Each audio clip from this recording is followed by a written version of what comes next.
Baahubali the epic 1 decade for sensation. అప్పుడే 10 సంవత్సరాలు అయిపోయింది ఆ బాహుబలి వచ్చి. అసలు నమ్మబుద్ధే అవ్వట్లేదు. అసలు ఈ మూవీకి రాకముందు మన ఫిల్మ్ ఇండస్ట్రీని తలుచుకుంటే బయటకి ఎక్కడికి వెళ్ళినా సరే మన తెలుగు మూవీ చూసినా ఇది ఒక ఇండియన్ బాలీవుడ్ మూవీ అనేవాళ్ళు. ఇఫ్ ఇన్ కేస్ బాహుబలిని కూడా బాలీవుడ్ మూవీ అనేవాళ్ళు కొంతవరకు. తర్వాత బాహుబలి 2 వచ్చాక టాలీవుడ్ కి ఒక సరైన గుర్తింపు వచ్చిందనుకోండి, అది వేరే విషయం. గానీ అసలు బాహుబలి రాక ముందు వరకు మన ఇండస్ట్రీ అంటే ఎవరికో తెలిసేది కాదు. ఏ కంట్రీ వాళ్ళైనా సరే ఏ మూవీ వచ్చినా it is an Indian Bollywood movie అనేవాళ్ళు. అసలు మన మూవీ ఇండస్ట్రీకి సరైన గుర్తింపు ఉండేది కాదు, సరైన రికగ్నైజేషన్ ఉండేది కాదు. అసలు మన ఇండస్ట్రీ అనేది ఒకటి ఉందని కూడా ఎవరికీ తెలియదు అవుట్ ఆఫ్ ది కంట్రీ. మన ఓన్ ఇండియాలోనే మనకి గుర్తింపు ఉండేది కాదు. అలాంటి టైంలో ఉన్న మనకి ఆ ఒక్క డేట్, ఆ ఒకే ఒక్క డేట్, ఆ ఒక్క ఇన్సిడెంట్ తెలుగు ఫిలిం ఇండస్ట్రీ రూపురేఖలే కాదు, టోటల్ ఇండియన్ ఫిలిం ఇండస్ట్రీనే మార్చేసింది. ఒక స్టేజ్ కి, ఒక లెవెల్ కి తీసుకొచ్చింది. ఆ డేటే 10 July 2015. Baahubali the beginning, NSS Rajamouli's film. That is the beginning of our new age movies, pan-Indian movies and the real Indian movies.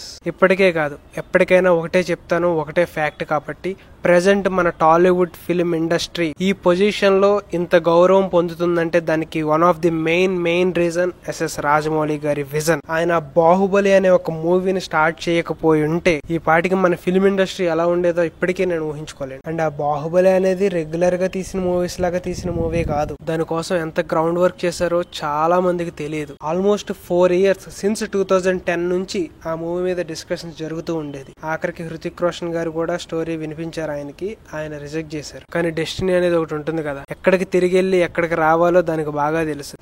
తిరిగి ప్రభాస్ గారి దగ్గరికి వచ్చింది. కొన్ని క్యారెక్టర్స్ కొంతమంది కోసమే పుడతాయి, అలాంటి క్యారెక్టరే బాహుబలి. ఈ మూవీ మీద ఆల్మోస్ట్ 2 years కాన్సన్ట్రేషన్ చేసి గ్రౌండ్ వర్క్ చేస్తూ 2 years షూటింగ్ లో ఉంటూ పోస్ట్ పోన్ చేసుకుంటూ July 10th 2015 అఫీషియల్ గా రిలీజ్ అయింది ఈ మూవీ. అండ్ ఈ మూవీకి ఎన్నో అడ్డంకులు, చాలా నెగిటివిటీ. ఆఖరికి మన ఓన్ ఇండస్ట్రీ నుంచి ఈ మూవీని నెగిటివ్ చేసి చంపేద్దామని చూశారు. సినిమా ఇంకా కంప్లీట్ అవ్వకముందే నెగిటివ్ టాక్ స్ప్రెడ్ చేశారు. యావరేజ్ అని, బిలో యావరేజ్ అని చాలా నెగిటివ్ సృష్టించారు ఈ మూవీకి. ఈ మూవీ నిజంగా సక్సెస్ అవ్వకపోతే ప్రభాస్ లైఫ్ ఏమైపోదును, రానా లైఫ్ ఏమైపోదును, అందరి లైఫ్, టెక్నీషియన్స్ లైఫ్. ఈ మూవీ సక్సెస్ అవుతే మనకు ఒక మంచి పేరు వస్తుంది అనుకున్న రాజమౌళి గారు, వాళ్ళ ఫ్యామిలీ, వాళ్ళు పెట్టిన ఎఫర్ట్స్. అండ్ ఈ మూవీని ప్రొడ్యూస్ చేసిన RK మీడియా వర్క్స్ శోభు గారు. అప్పట్లో ఈ సినిమా పోవాలని మన తెలుగు ఫిలిం ఇండస్ట్రీ వాళ్లే 100లో 60% ఈ సినిమా పోవాలని కోరుకుంటే మిగిలిన 40% మంది ఈ సినిమా వల్ల మన తెలుగు ఫిలిం ఇండస్ట్రీకి, మన ఇండియన్ ఫిలిం ఇండస్ట్రీకి ఒక గౌరవం వస్తుందని చాలా మంది ఆలోచించారు. వాళ్ళ పేర్లు మెన్షన్ చేయాలనుకోవట్లేదు, ఆల్మోస్ట్ ఎవరో వాళ్ళకి తెలుసు. 7 years కష్టం ఫర్ పార్ట్ 1 అండ్ పార్ట్ 2. చాలా ఇంజురీస్. ప్రభాస్ గారికి అయితే ఆల్మోస్ట్ ప్రతి షెడ్యూల్ లోకి ఇంజురీ జరిగేది, రానా గారికి ఇంజురీ జరిగింది. ఇలా అందరికి ఆ మూవీలో వర్క్ చేసిన ప్రతి ఒక్కళ్ళకి, ఎందుకంటే హార్ట్ అండ్ సోల్ పెట్టి పనిచేశారు కాబట్టి కష్టం అనేది ఎక్కడికి పోదు. ఆ రిటర్న్ గిఫ్టే ఇప్పుడు మనకున్న 1000 crore అయినా, మన TFI పరువైనా, మొత్తం ఆ ఇంజురీస్, ఆ కష్టం వల్లే, ఆ బ్లడ్ అండ్ స్వెట్ పెట్టడం వల్లే వచ్చిందని చెప్పాలి. అండ్ ఈ మూవీ నుంచి చిన్న మేకింగ్ వీడియోస్ వస్తూ వచ్చాయి, గ్లిమ్స్ వస్తూ వచ్చాయి. బట్ ద ట్రైలర్ ఇంపాక్ట్ అనేది మామూలుగా క్రియేట్ చేయలేదు. ఏదో ఉంది, ఒక వరల్డ్ ఉంది, ఆ వరల్డ్ లోకి మనల్ని ఎలా తీసుకెళ్తారు, ఒక గ్రాండియర్నెస్ ఉంది. కానీ అది మనకి సరిపోయేంత ఉంటుందా, మ్యాచ్ అవుతుందా? అప్పటికే బీభత్సమైన సాంగ్స్, మంచిగా ఆల్బమ్ మొత్తం సెట్ అయింది, ఫుల్ ఆల్బమ్ బ్లాక్ బస్టర్ అయింది. కానీ ఎక్కడో డౌట్ అవుతుందా లేదా అని. అండ్ ఈ మూవీ థియేట్రికల్ ఎక్స్పీరియన్స్ నాకు 5th day చూసాను నేను. అప్పటికే టాక్, యునానిమస్ టాక్ ఉంది, అది వేరే విషయం. కానీ బట్ చాలా మంది ఫస్ట్ డే దీనికి నెగిటివ్ టాక్ స్ప్రెడ్ చేశారు, మన అందరికీ తెలిసిందే. బట్ ఆ టాక్ ని తట్టుకుని ఎలా రికవర్ అయింది అనేది సినిమా. అండ్ నాకు తెలిసి మన ఇండియన్ ఫిలిమ్స్ లో ఫస్ట్ టైం అనుకుంటా సెకండ్ హాఫ్ ఒక ఆల్మోస్ట్ 45 minutes ఒక యాక్షన్ సీక్వెన్స్ ని షూట్ చేయడం మామూలు విషయం కాదు. తేడా కొట్టిందంటే ఫ్యామిలీస్ అందరూ వాకౌట్స్, చాలా డేర్ తీసుకున్నారు. And that part 1 incompletion, complete అవ్వలే. అది BC సెంటర్ లో వాళ్ళు ఎలా తీసుకుంటారు? ఎందుకంటే పార్ట్ 1 పార్ట్ 2. అండ్ మనకు ఒక మూవీ టికెట్ పెట్టి మనం కొన్ని మూవీ చూస్తున్నామంటే ఆ మూవీ కంప్లీట్ సాటిస్ఫాక్షన్ ఇస్తేనే ఆడియన్స్ ఆ పెట్టిన మనీకి వాల్యూ. బట్ ఈ మూవీకి బాహుబలి 1 అది ఫుల్లీ రివర్స్ అయింది. చాలా మంది టెన్షన్ తో ఉన్నారు ఏం జరుగుతుందని. అప్పుడు బాహుబలి ది కన్క్లూజన్ 2016 అని పడింది. చెప్పిన డేట్కి ఎప్పుడు వచ్చారు కనుక 2016లో, 2017లో వచ్చింది, అది వేరే విషయం. కానీ దాన్ని ఆడియన్స్ కూడా చాలా బాగా రిసీవ్ చేసుకున్నారు.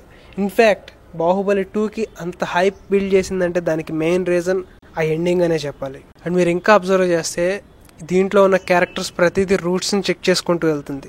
ప్రతి క్యారెక్టర్ రూట్స్ నుండి బిల్డ్ అవుతూ వస్తుంది. ఆ డీటెయిలింగ్ ఉంటుంది క్యారెక్టర్ లో, ఆ క్యారెక్టర్ అండర్లయింగ్ పెర్ఫార్మ్ చేసుకుంటూ ఉంటుంది, ఇన్ డెప్త్ గా వెళ్తుంది. స్టోరీలో ఇన్వాల్వ్ అవుతూనే ఉంటుంది, ఎక్కడ డీవియేట్ అవ్వకుండా. And technically movie brilliant. అసలు విఎఫ్ఎక్స్ మన ఇండియన్ ఫిల్మ్ ఇండస్ట్రీలో ఎప్పుడు చూడరు, అలాంటి విఎఫ్ఎక్స్ చూస్తాం మనం టెక్నికల్ గురించి రాజమౌళి గారి దగ్గర మాట్లాడడం ఎంతవరకు సమంజసం చెప్పండి. ఆ టైంలోనే మహాధీర లాంటి ఎపిక్, ఈగా లాంటి వండర్ ని తీశారు. ఆయన దగ్గర మనం విఎఫ్ఎక్స్ టెక్నికల్ డిపార్ట్మెంట్ గురించి మాట్లాడితే మనకి బుద్ధి తక్కువ అనాలి. అంటే ఇక క్రీమ్ తాత ఏం కొట్టావు తాత నువ్వు. సాంగ్స్ అయినా మ్యూజిక్ అయినా హ్యాట్స్ ఆఫ్. మూవీకి one of the highlight pillar ఎవరంటే మెయిన్ పిల్లర్ రాజమౌళి గారు, ఆయన తర్వాత కీరవాణి గారు. ఇలాంటి movie once in a life time అంటాం మన మూవీ ఇండస్ట్రీకి. మన టీఎఫ్ఐకి గ్రౌండ్ లో ఒక రూట్ ని క్రియేట్ చేసింది, ఒక బ్రిడ్జ్ ఫామ్ చేసింది, పాన్ ఇండియన్ మూవీస్ కి ఒక దారి వేసింది, ఒక బాట వేసింది. అండ్ మీకు గుర్తుందో లేదో తెలియదు కానీ అప్పట్లో బాహుబలి ఫైట్ సీక్వెన్స్ ఏదైతే ఉందో అదొక 13 minutes 13 నిమిషాలు లీక్ అయిన వీడియో వచ్చింది వితౌట్ గ్రాఫిక్స్. ఇప్పుడంటే మనం యాంటీ పైరసీ అని అనుకుంటున్నాం కానీ అప్పట్లో ఎక్కువ లీకులు వస్తే కనుక ఆ లీక్స్ ఫోటో ఎక్కించుకోవడం, అవి చూడడం, రిపీటెడ్ గా చూడడం జరిగేవి. ఇంతవరకు నాది చిన్న మొబైల్ ఉండేది, దాంట్లో ఈ వీడియోని బ్లూటూత్ ద్వారా షేర్ చేసుకుని ఫ్రెండ్స్ దగ్గర నుంచి రిపీటెడ్గా డైలీ ఒక 4-5 సార్లు అలా ఒక వారం రోజులు చూసేవాడిని నేను. మెయిన్ సినిమాకి ఆయువు పట్టే నా ఫైట్ సీక్వెన్స్ లీక్ అయింది, వెంటనే రిమూవ్ చేస్తారు, అది ఓకే. బట్ అలాంటి లీకేజెస్ని కూడా తట్టుకుంది ఆ టైంలో. అండ్ నాకు నిజంగా ఇప్పుడు అనిపిస్తూ ఉంటుంది, నాకు ఒక్కొక్కసారి ఆలోచించినప్పుడు ఇప్పుడు ప్రజెంట్ వస్తున్న పాన్ ఇండియా మూవీస్ ఏవైతే ఉన్నాయో, లైక్ సలార్ అయినా, కేజీఎఫ్ అయినా, పుష్ప అయినా, దేవరా అయినా, ఇప్పుడు రాబోతున్న ఎన్టీఆర్ నీల్ స్పిరిట్, ఏదైనా కల్కి, ఇవన్నీ మూవీస్ నాకు అనిపిస్తూ ఉంటుంది నిజంగా ఎంత డేర్ చేయగలిగాయా, అసలు ఈ మూవీస్ అనేవి ఒక ఐడియాలజీలోకి వచ్చేవా ఈ బాహుబలి రాకపోతే అని ఒక చిన్న డౌట్ ఉంది నాకు. ఆ డేట్ గనక మిస్ అయ్యి ఆ మూవీ రాకుండా అలా అట్టడుగు నిండిపోయి ఉంటే, బాహుబలి మన కళ్ళకు ముందు రాకపోయి ఉంటే, అసలు ఆ ఇమాజినేషన్ నాకు రావట్లేదు. ఎందుకంటే మనం అంతలా నమ్మం దాన్ని. వై కట్టప్ప కిల్లుడు బాహుబలి అనేది ఎంత వైరల్ అయిందో ఇంకా చెప్తున్నాను. అప్పట్లో మన ప్రధానమంత్రి గారు కూడా అడిగారంటే, మరి చూడండి ఎంత వైరల్ అయిందో అది. ఒక మూవీకి ఎలాంటి స్టాండర్డ్ సెట్ చేయాలంటే మనం ఎప్పటికైనా చెప్పుకునేది ఏంటంటే ఆఫ్టర్ బాహుబలి, బిఫోర్ బాహుబలి అని. అలాంటి ఒక స్టాండర్డ్ సెట్ చేసింది ఆ బాహుబలి మూవీ. అండ్ ఇప్పుడు ఒక సర్ప్రైజింగ్ న్యూస్ ఏంటంటే బాహుబలి ది ఎపిక్. అండ్ మెయిన్గా బాహుబలి ది ఎపిక్ అనేది ఏంటంటే present October 31st Baahubali re release అవబోతుంది. ఏంటి బాహుబలి 1, బాహుబలి 2 సపరేట్గా రీ రిలీజ్ చేస్తారనుకుంటున్నారా? అలా చేస్తే రాజమౌళి గారు ఎందుకయ్యారు? కంబైన్డ్ మూవీ, ఈ 2 మూవీస్ని కంబైన్ చేస్తే వచ్చే కట్ రెడీ చేస్తున్నారు ఇంకొక మూవీ కింద.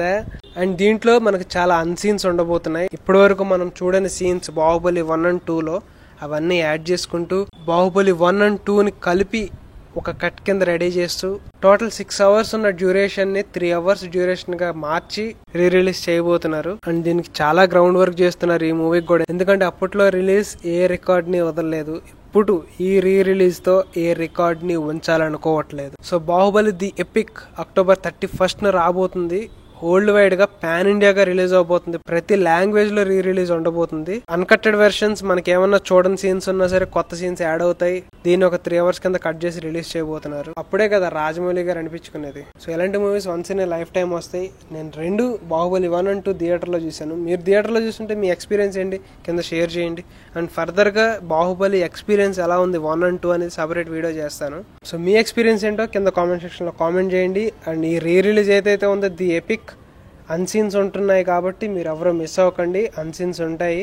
So waiting for the epic. Next వీడియోతో మళ్ళీ కలుద్దాం. Until then bye.